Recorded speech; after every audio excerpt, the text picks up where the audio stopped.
नमस्कार साथियों, आप सबका स्वागत है हमारे खास कार्यक्रम देश देशांतर में। मैं हूं कवीन सचान और देश देशांतर में आज हम बात करेंगे फेक न्यूज के संकट, उस पर लगाम कैसे लगाई जाए और कैसे इस रोग को हम और आप मिलकर खत्म कर सकते हैं, ठीक कर सकते हैं। क्योंकि इस कोरोना संकट के बीच अफवाहों का बाजार या अफवाहों की जो खबरें अफवाह भरी है, झूठी खबरें, वो लगातार कई बार हम सबको मुश्किल में डाल रही हैं। और जो मकसद है कोरोना संक्रमण से बचने और उसके खिलाफ जंग का, उस पर कहीं इसका असर भी सीधे तौर पर पड़ता है। और इसीलिए कई राज्य सरकारों ने से लेकर कड़े कदम उठाए हैं।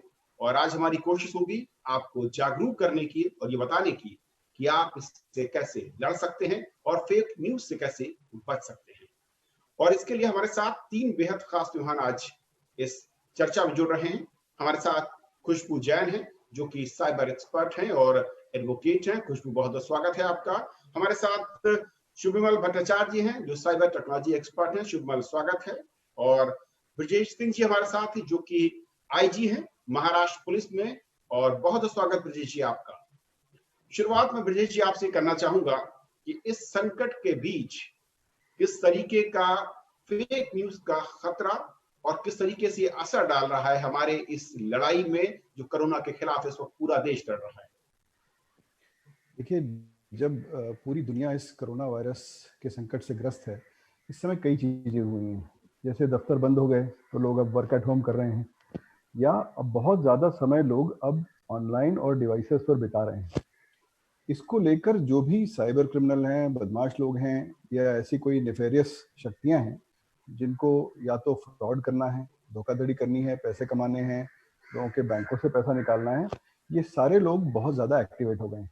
अगर आप देखें तो साइबर क्राइम में तकरीबन 3 गुना की वृद्धि हुई है इस लॉकडाउन के दौरान, क्योंकि device time, screen time, bandwidth consumption सब कुछ बढ़ चुका है और लोग सारे समय डिवाइसेस पर हैं, क्योंकि बाहर नहीं जा सकते और कोई एक्टिविटी नहीं है। इस सिचुएशन में जहां कोरोना को लेकर, क्योंकि आप बड़े सजग हैं इस समय, आप कोरोना के बारे में कुछ भी पढ़ना चाहते हैं, क्या नई वैक्सीन आई, या क्या हमारे शहर में कितने केसेस हुए, क्योंकि आप देख रहे होंगे सारे ही लोग जो हैं वो रोज पढ़ते हैं सवेरे शाम की नए कितने केसेस हुए, नए केसेस किस जगह आए। और इसको लेकर जो एक सतर्कता का माहौल है, इसका फायदा उठाते हुए कोरोना थीम के बहुत मैसेजेस चल रहे हैं। जैसे देखा गया था कि एक कोविड डैशबोर्ड नाम से एक टोटली लोगों ने फेक डैशबोर्ड शुरू कर दिया, जो एक्चुअल में मैलवेयर और रैंसमवेयर इंस्टॉल कर रहा था। इसके अलावा बहुत सारे अलग तरह के फिशिंग के फ्रॉड्स जो हैं वो लोगों को कोरोना के नाम पे आ रहे हैं। सरकारी योजनाओं के नाम पे कि इसमें पैसा मिलेगा, इस तरह के फिशिंग लिंक भेजे जा रहे हैं। और इस तरह की सारी अटेम्प्ट्स जो हैं वो आपको बहुत ज़्यादा नजर आ रही है, बहुत ज़्यादा प्रमाण में नजर आ रही है। इनफैक्ट दिल्ली में भी अगर आप देखें, जो मजदूरों का संकट हुआ था, प्रवासी मजदूरों का जो संकट हुआ था, वो भी फेक न्यूज़ को लेकर ही हुआ था। तो इस तरह देखने में आ रहा है कि बहुत ज़्यादा एक प्रादुर्भाव हो रहा है फेक न्यूज़ का, और कोरोना थीम फेक न्यूज़ का बहुत ज़्यादा प्रादुर्भाव हो रहा है। खुशबू, क्योंकि आज के दौर में अब सवाल ये है, क्योंकि बहुत सारे हमारे दर्शक या फिर कहो कि तकरीबन हर शख्स इस वक्त सोशल मीडिया या उसके जरिए आने वाली खबरों पर या मीडिया के जरिए आने वाली खबरों पर केंद्रित है। और ऐसे में तय कर पाना बहुत मुश्किल होता है कई बार कि असल में खबर सही है या गलत। और जब खबर किसी सरकारी विभाग उसके आदेश से जुड़ी हुई हो, तो ज्यादा और खतरनाक होती है जब वो फेक होती है। क्या है ये संकट और किस तरीके से आपको लगता है कि इसको एक दर्शक, एक आम नागरिक जो कि सोशल मीडिया पर है, उसको चेक कर सकता है?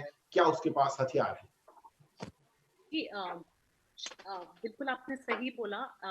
जिस ये जो जितनी भी फेक न्यूज आने लगती है या ह्यूमर मॉन्गर्स है या फिर एंटी सोशल एलिमेंट्स है, इनका ये हमेशा एक फियर का फायदा उठाने की कोशिश करते हैं। और जो फियर अभी अप्रोड हो रहा है, it's not just India but पूरी दुनिया में इस चीज का यूएन कराए है। तो उसको लेकर हर इंसान को जानने की कोशिश है, इंफॉर्मेशन चाहिए, हर इंसान चाहता है कि मुझे इसके बारे में पता चले। और उसके कारण हम हर ट्रस्टेड अनट्रस्टेड सोर्स को क्लिक करने की कोशिश करते हैं, डाउनलोड करने की कोशिश करते हैं।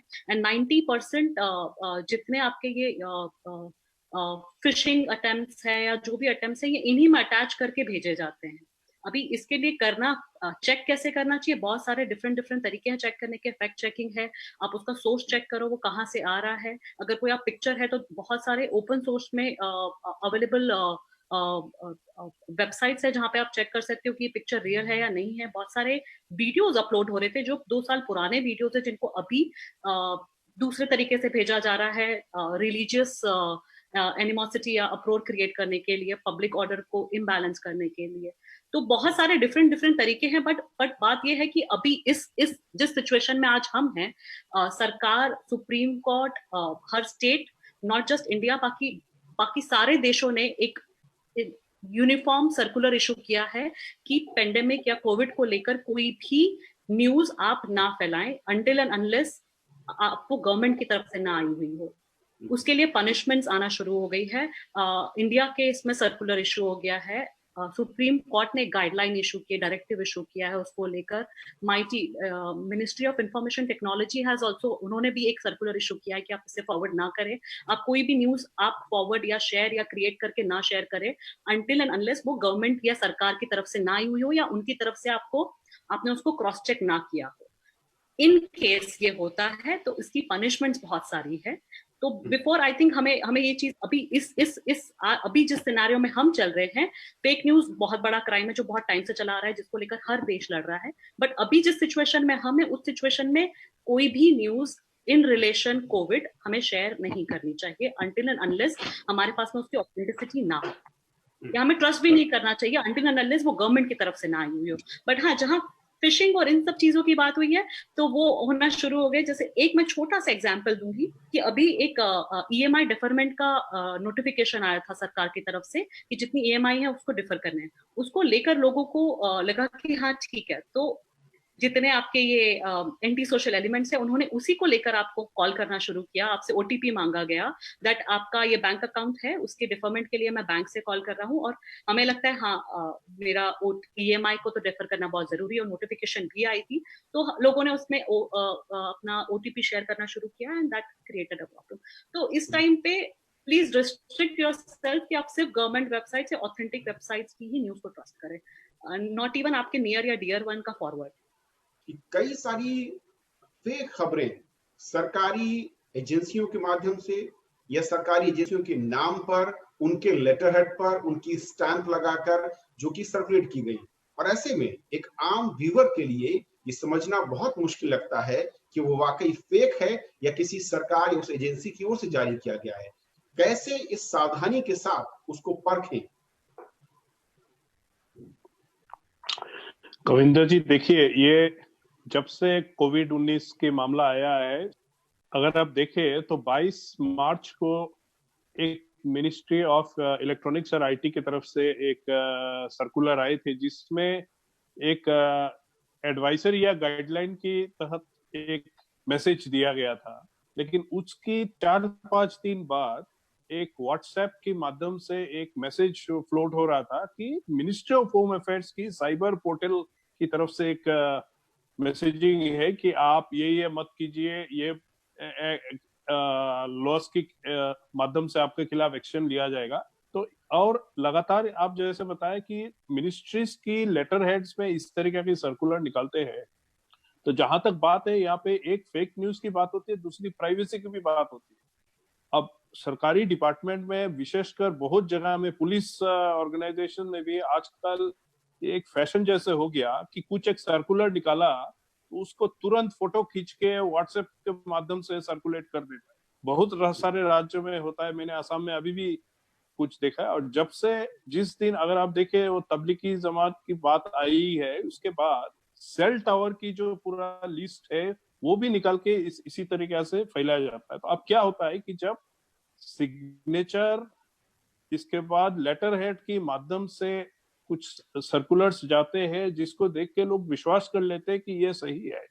और जहां तक बात है कि इस तरीके का मिसलीडिंग एक्टिविटी में बुजुर्ग से लेके बच्चों तक सब मिसलीड हो जाते हैं। तो मुझे लगता है कि ये जो सुप्रीम कोर्ट से 31 मार्च को ये डायरेक्टिव आया है और इसके बाद होम सेक्रेटरी ने सारे स्टेट्स को लिखे हैं कि इस मामले में जितने भी इंफॉर्मेशन जो निकालना है कोविड के मामले में, आप अपना हर राज्य में एक पोर्टल बनाए, उसी पोर्टल के माध्यम से जैसे हम सेंट्रल गवर्नमेंट की तरफ से कर रहे हैं, आप अपना इंफॉर्मेशन दीजिए।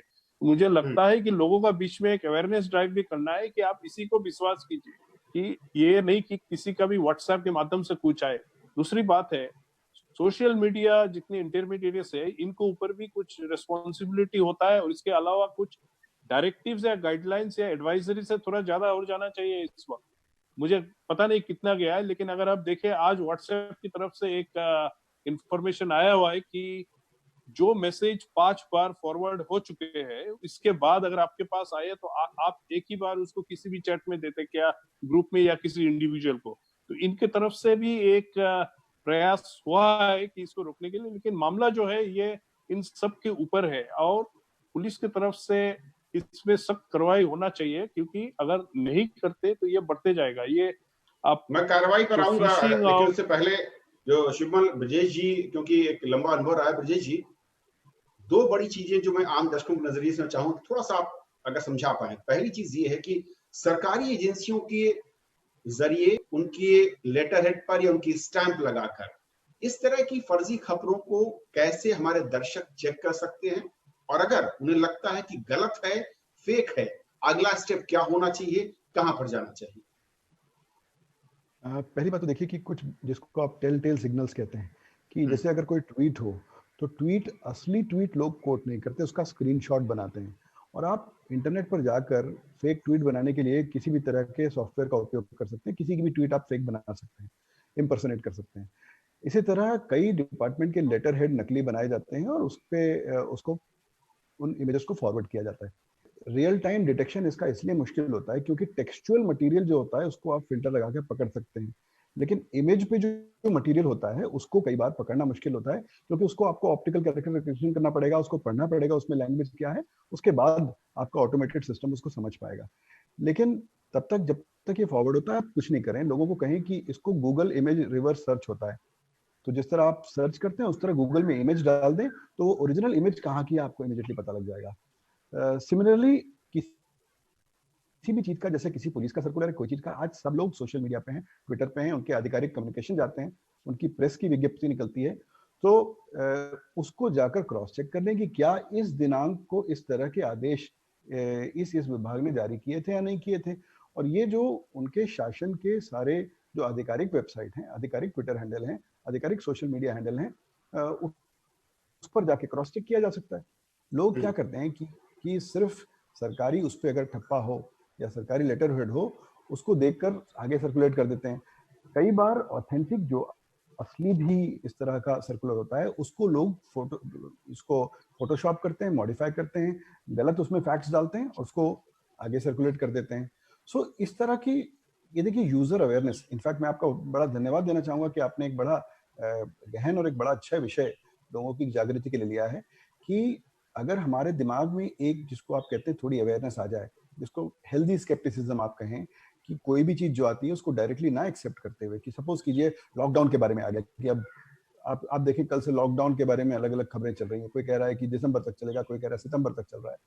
लेकिन कोई भी जो चीज आती है उसके तथ्यों को आप थोड़ी मेहनत करें और वेरीफाई करें, और जब तक आप वेरीफाई नहीं करते उसको फॉरवर्ड ना करें, क्योंकि आप उस चेन का पार्ट बन रहे हैं।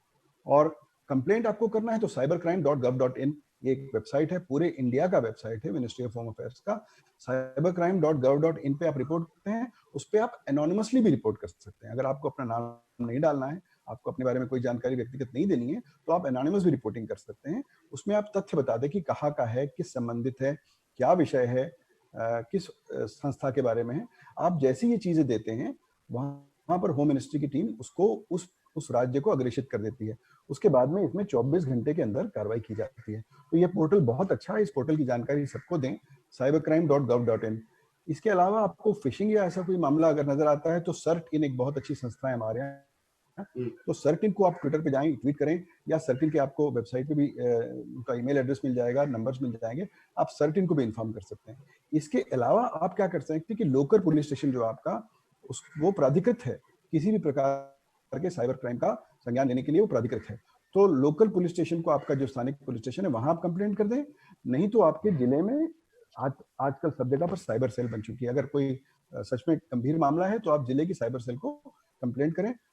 और इस समय सारा का सारा पुलिस फोर्स बड़ा सजग है, क्योंकि छोटी छोटी चीजों से एक बड़ा लॉ एंड ऑर्डर, एक बड़ा व्यापक डिस्टरबेंस हो सकता है।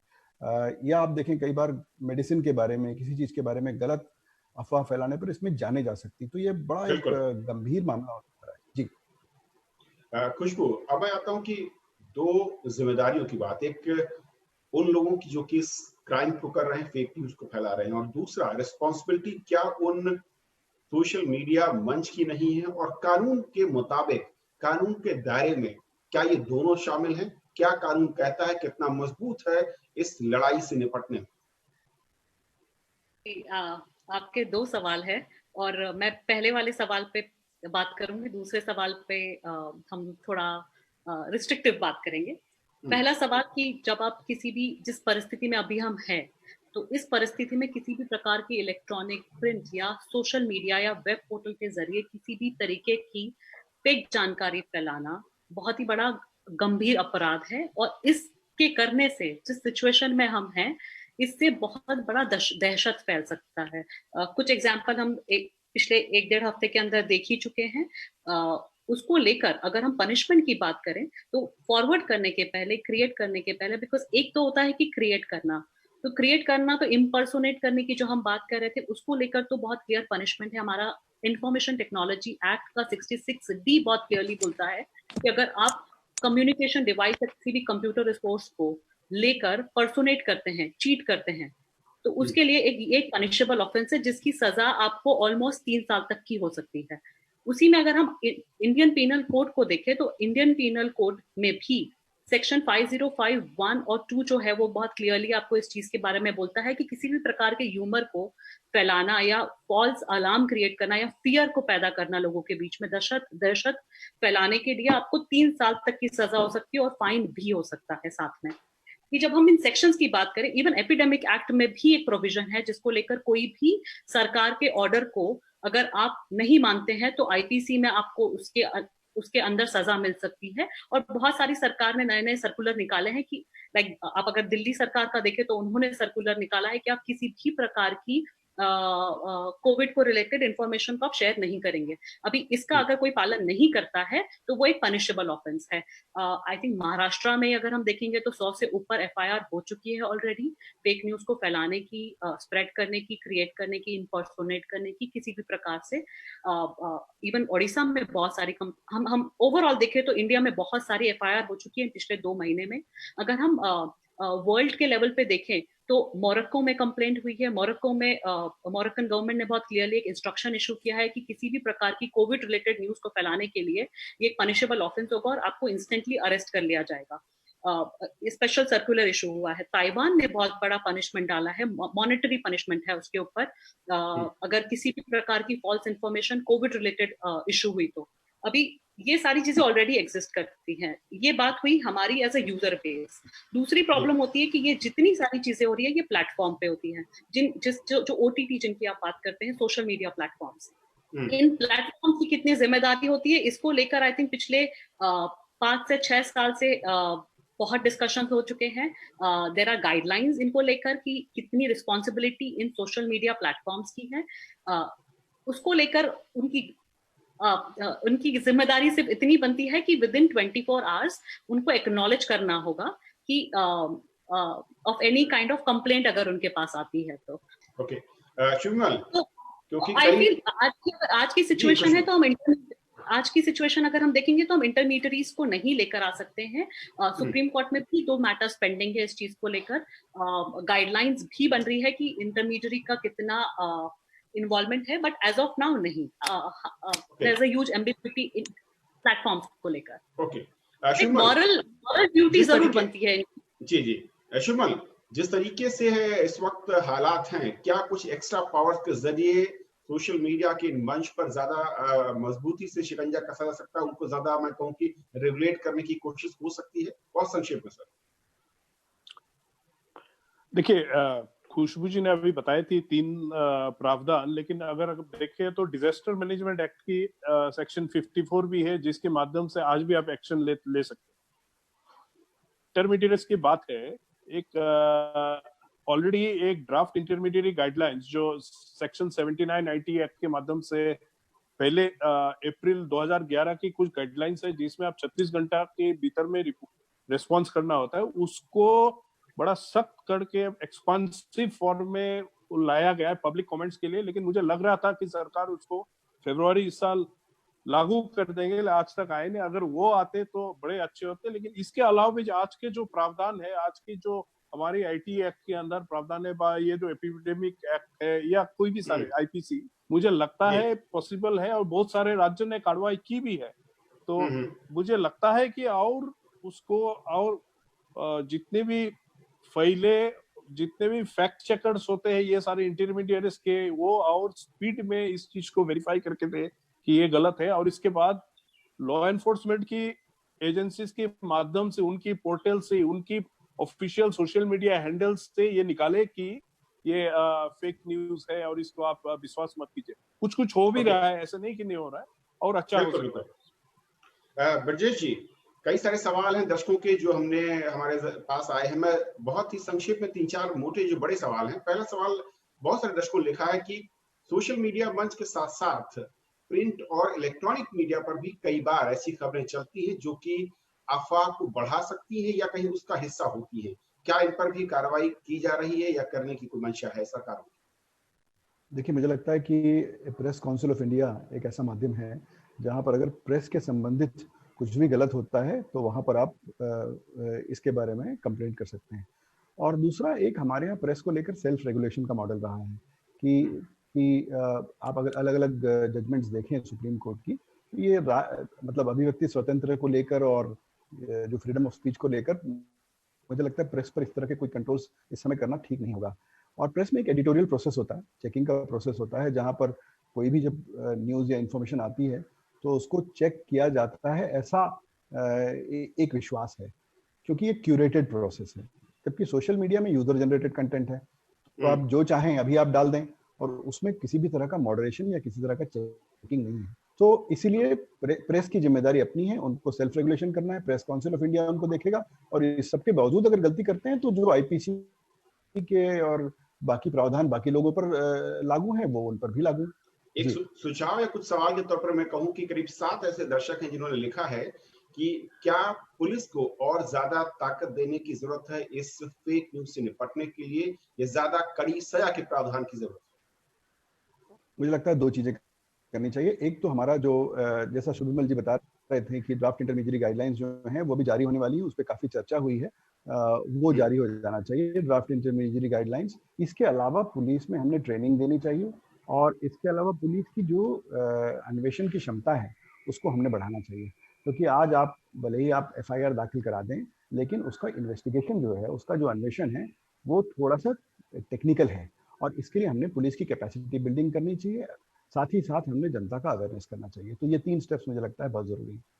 एक आखिरी सवाल मैं ब्रजेश जी, और कुछ दर्शकों ने लिखा है कि अगर हम इसकी शिकायत किसी भी सेल या जो आपने बताया अगर वहां करते हैं तो क्या मेरी जिम्मेदारी, यानी कि शिकायतकर्ता को कोई सबूत या कोई उसकी जानकारी मुहैया करानी होगी, या पुलिस या जांच विभाग अपने आप उस काम को करेगा?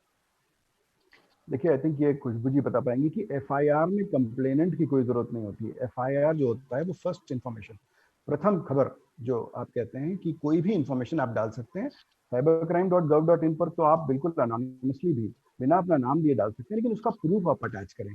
आप केवल ये कह देंगे कि ऐसा हो रहा है, लेकिन कुछ तो प्रूफ चाहिए। अगर आपको कहीं इन्वेस्टिगेशन शुरू करना है, अन्वेषण शुरू करना है, तो आपको एक स्टार्टिंग पॉइंट की जरूरत होगी, कोई कॉग्निजेबल मटेरियल की जरूरत होगी जिसको लेकर आप अपना इन्वेस्टिगेशन शुरू करेंगे। और वो कितना इन्फ्रिंजिंग है इसके लिए भी आपको जानने के लिए कोई ना कोई कॉन्क्रीट, कुछ ना कुछ शुरुआत में एविडेंस की जरूरत पड़ेगी। तो जो प्रथम दर्शनी, जिसको यहाँ महाराष्ट्र में जिसको प्रथम दर्शनी कहते हैं, कि प्रीमा फासी आपके पास में कोई ना कोई सबूत होना चाहिए। जैसे सपोज कोई ट्वीट है तो ट्वीट का लिंक डालें, साथ ही साथ उसका स्क्रीनशॉट भी रख लें, क्योंकि ये चीजें डिलीट हो जाती हैं बाद में। ये डिलीट हो जाएंगी तो बाद में ये मिलेंगे नहीं। तो मुझे लगता है प्रूफ के साथ सबमिट करें तो इस पे इन्वेस्टिगेशन होगा। खुशबू, एक आखिरी कमेंट में आपका कि जो दर्शकों के लिए हिदायत या फिर सावधानी और साथ ही शिकायत के लिए तैयारी। बहुत जी बिल्कुल। हाँ जी जी, इस समय पे सावधानी ये बरतनी चाहिए कि हमें अपने आप को रोक देना चाहिए। जितना भी टेम्पटिंग हो, किसी भी न्यूज़ को फॉरवर्ड करने के लिए, किसी भी न्यूज़ पे ट्रस्ट करने के पहले आप गवर्नमेंट वेबसाइट्स पे ही देखें, गवर्नमेंट पोर्टल्स का ही न्यूज़ देखें। अदरवाइज़ किसी और न्यूज़ पे इवन ट्रस्टवर्दी आप उस पे ध्यान ना दें। दूसरी बात, इस मौके पे अगर किसी भी चीज़ की फॉरवर्ड ना करें तो बहुत बेटर है। और अगर आपके पास में किसी भी इस टाइप की न्यूज़ आती है तो आप एज़ ब्रिजेश जी आल्सो सेड, cybercrime.gov.in पे आप जाके कंप्लेन कर सकते हैं। आप जिस भी चीज़ की कंप्लेन कर रहे हैं उसका स्क्रीनशॉट ले लें या यूआरएल को सेव कर लें, उस चीज़ को वहाँ पे अटैच कर दें। आप चाहते हैं तो आप एनोनिमस रह सकते हैं, आप नहीं चाहते तो आप अपनी डिटेल्स भी डाल सकते हैं। बट बेसिक चीज़ें जो डालने की ज़रूरत है, आप वहाँ पे डाल दीजिए। आपको लॉयर की भी ज़रूरत नहीं है इस कंप्लेंट के लिए। एक प्राइमा फेसी कंप्लेंट होती है। 4 चीज़ों की ज़रूरत है कि किस तरीके की कंप्लेंट है, कौन-सा यूआरएल है, स्क्रीनशॉट एज़ टू क्या-क्या हुआ है। अगर 4-5 चीज़ें हुई है तो वो 4-5 चीज़ों का आप स्क्रीनशॉट अटैच कर दें। और जी अगर आप बताना चाहते हो तो आप अपनी लोकेशन बता दें ताकि नियरेस्ट पुलिस स्टेशन में वो चीज़ हो जाए। Okay, absolutely.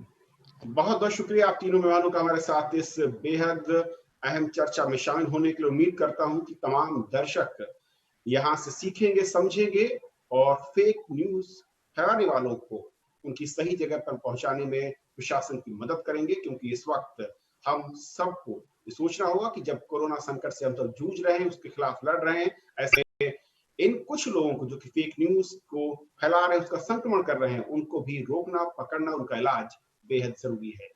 तो आज के इस खास कड़ी में इतना ही। घर पर रहिए, लॉकडाउन फॉलो करते रहिए, स्वास्थ्य विभाग की तमाम गाइडलाइंस को अक्षरशः पालन कीजिए, ताकि जल्द ही हम सब मिल सके, वापस पुरानी दिनचर्या पर लौट सके। इसी उम्मीद के साथ आज फिलहाल इतना ही। नमस्कार।